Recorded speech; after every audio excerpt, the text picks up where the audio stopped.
Local 4 News starts now with a breaking news alert. Our breaking news involves former Detroit Mayor Kwame Kilpatrick. A judge has ordered the feds to seize the cash Kilpatrick and his new wife have been collecting on crowdfunding sites. The order from Judge Nancy Edmonds garnishes money Kilpatrick and his wife solicited to buy an $800,000 condo in Florida on the crowdsourcing site Plum Fund. Let's bring in Mara McDonald live downtown. Mara, Kilpatrick still owes the city a substantial amount of restitution money. Well, Devin, he has substantial debts all over the place. It's not just the city, it's to the feds, and the feds are coming to get it. When Kwame Kilpatrick and his wife Letitia popped up on Plum Fund soliciting donations for their new baby, as well as to pay for an $800,000 Florida home, federal prosecutors took note and a very dim view of the activity and went to federal court to seize monies raised. The order from the judge, which has been sent to the Kilpatrick, says the feds will be taking more than $193,000 from Plum Fund and PayPal accounts connected to their fundraising efforts. Kilpatrick's wish list on Plum Fund has since been taken down.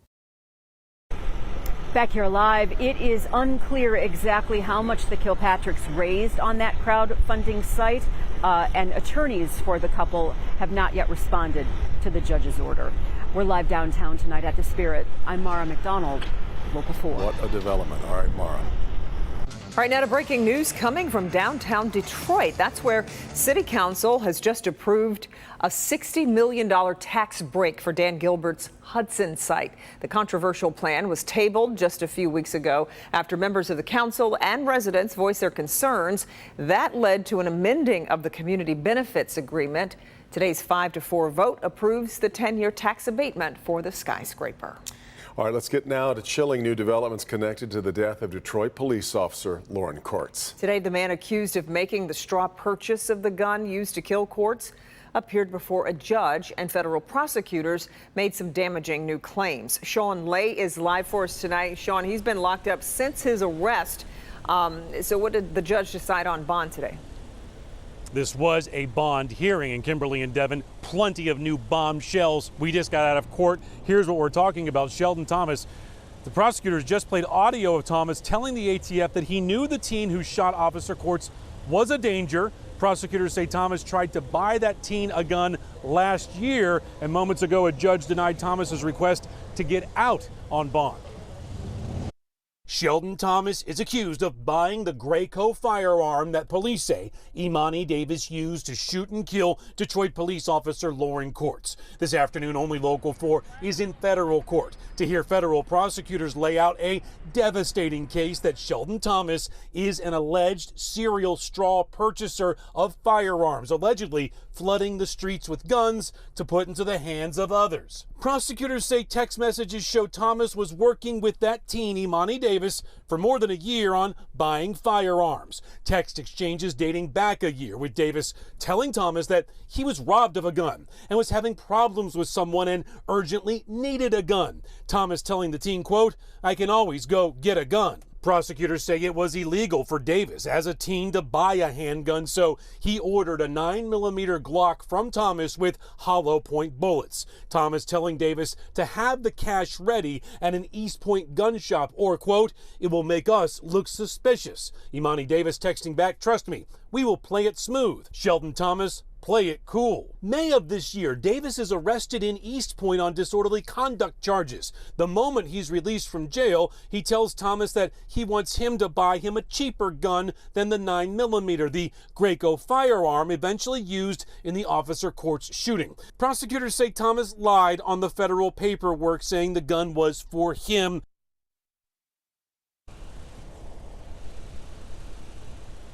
All right, back here live. Now, there's more to this story from court today. Thomas, his defense attorney argued that there was no way that his client, Thomas, could have known what would have happened with that gun and the tragedy with Officer Courts once he gave that gun over to Davis. In the meantime, the judge disagreed with that after prosecutors even presented evidence that Thomas worked with his girlfriend who allegedly sent her into gun shops to buy guns to give to other people. We're live outside federal court. Sean Light, Local 4, back to you. Okay, Sean, thank you. A live look outside right now on a lovely afternoon. That's our Mount Clemens sky cam. Cannot beat the weather today. Right around 80 degrees, low humidity. Pretty perfect, huh? Really, really nice. This is Michigan, though, so you know we're going to change here pretty soon. Let's get over to Andrew and a look at what's ahead. Well, Kimberly and Devin, fortunately, no drastic changes. Not much changing later on tonight, but tomorrow, a few changes. Emphasis on the word few. First, let's focus on what's happening now. Warm, comfortable. Temperatures around 80 degrees, give or take a degree or two. A little warmer than yesterday also. Mount Clemens, hello, you've got 79 at this hour. Pontiac checking in at 80 degrees, upper 70s to near 80 in your neighborhood too, including over at Metro Airport. A wind out of the south-southwest at around 10 miles per hour, and notice those dew points in the comfortable 50s. And it remains comfy as we go through the evening. Simply lovely, with temperatures going from 80 degrees down through the middle and upper 70s, down to the low 70s near room temperature later on tonight, just before midnight. Now, it does get cooler tonight. We'll talk about that. Plus some of those changes that are on the way for tomorrow. And of course, your 7-day forecast in minutes. All right, Andrew. In California, thousands flee as the Oak Fire becomes the largest wildfire of the year, and it is still on the move. The fire has burned through more than 18,000 acres and destroyed at least 41 structures since it ignited Friday near Yosemite National Park. This comes as crews continue battling overwhelmingly dry conditions and steep terrain, but we're told they have managed to make some progress. Meanwhile, at least one person is dead and roads remain covered with high water after record rainfall in parts of St. Louis. In all, the storm dumped 6 to 10 inches of rain. First responders spent the morning evacuating people from their homes and rescuing drivers from their cars. Nearby states could also see dangerous flooding in the coming days. For the first time since leaving the White House, former President Donald Trump returned to Washington today. Former president spoke to a group of conservative activists. Earlier, his vice president, Mike Pence, was in town as well, and he addressed the rift between the two men stemming from the January 6th Capitol attack when President Trump put public and private pressure on Pence to not certify the nation's vote. I don't know that the president and I differ on issues, but we may differ on focus. I truly do believe that elections are about the future.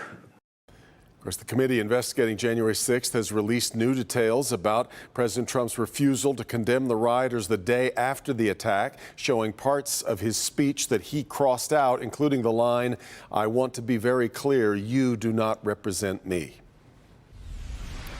Coronavirus numbers for the week are out, and they are on the rise compared to last week. 19,653 new cases over the past 7 days, averaging out to 2,800 per day.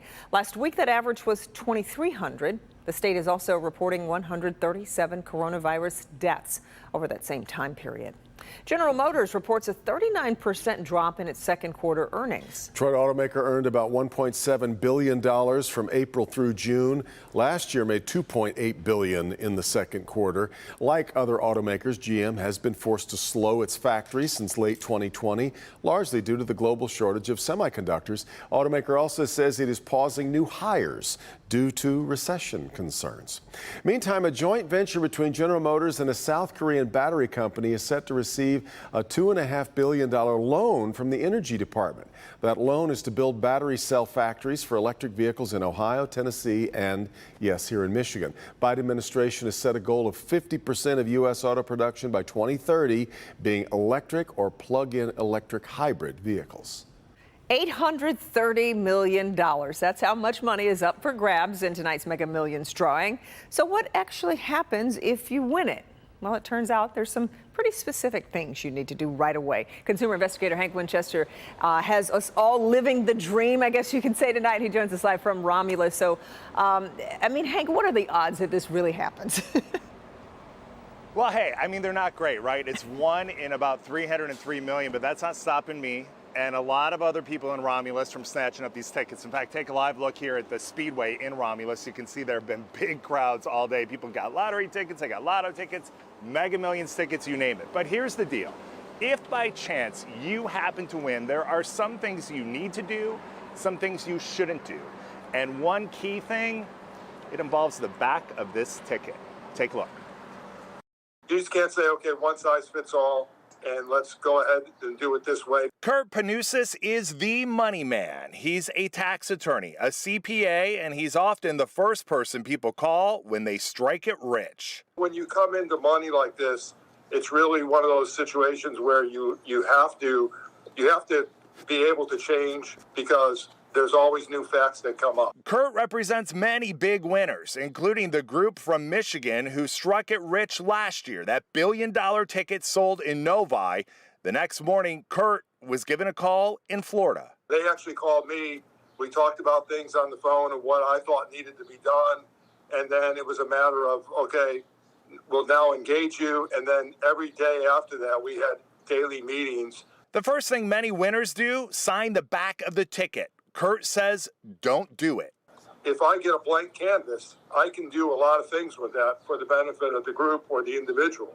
So for me, it's always better that they not sign the back of the ticket, and then we create, based on the laws, what they're trying to do. You may be excited and want to share the news with friends and family. Kurt says, keep quiet. Keeping the circle of people that have knowledge of the win as small as possible is always helpful, and that's for their own security and safety. And if you've always thought you'd take the lump sum, well, today's economy may make you change your mind. In less than a week, it has grown over 200 million, but the net amount has gone down to 58%. There's something about that just doesn't make sense to me. It's not just so simple that we take the lump sum anymore. Inflation even affecting our Mega Millions drawing, which I should tell you is live tonight on Local 4 at 11 o'clock. I will be tuning in, then counting my cash and giving Kurt a call in Florida tonight. We are live here in Romulus. Hank Winchester, help me, Hank. Back to you. Okay, Hank, appreciate it.